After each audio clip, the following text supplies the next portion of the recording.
Mga kapuso, sensitibong balita po, isang fetus na isinilid sa styrobox ang nadiskubre sa kisame ng isang hotel sa Quezon City. At ayon po sa staff ng hotel, 3 araw na raw nangangamoy ang fetus. Nakatutok si Danoting Hungko, exclusive. Laking gulat ng mga tauhan ng isang hotel sa Cubao, Quezon City nang tumambad ang isang patay ng fetus na nakasilid sa isang styrobox. Nakita nila ito sa kisame ng banyo ng isang silid sa ikatlong palapag habang naglilinis kaninang pasado 2:00 na madaling araw. Ayon sa mga room boy na nakausap ng GMA Integrated News, natunton nila ang kaawa-awang lagay ng sanggol dahil sa matinding amoy na hindi na raw nila matiis. Sobrang baho na malansa po na amoy, ganun. Sabay hindi po namin matagpuan kung saan po nagmumula.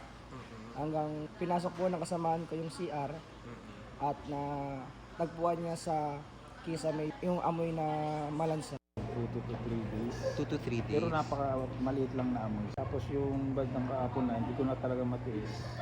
Parang nag-upgrade siya. May nakita po ako na parang box. Piyado po yun.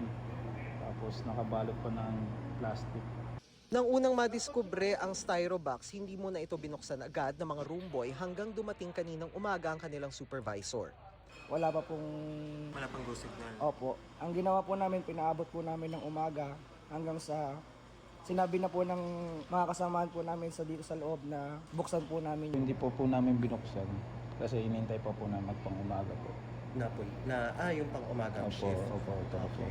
Kasi ayaw rin namin magano nang wala po yung supervisor. Tumanggi muna magsalita ang supervisor habang iniimbestigahan pa raw ang kaso. Nang makitang fetus ang laman ng styro, nireport nila ito sa barangay na siya namang tumawag sa pulisya. Bandang tanghali, dumating ang QCPD Soco para iproseso ang styrobox. Inaalam na ng pulisya kung kailan iniwan sa hotel ang fetus at sino ang mga magulang nito. Para sa GMA Integrated News, Dano Tingkung ko, nakatutok 24 oras.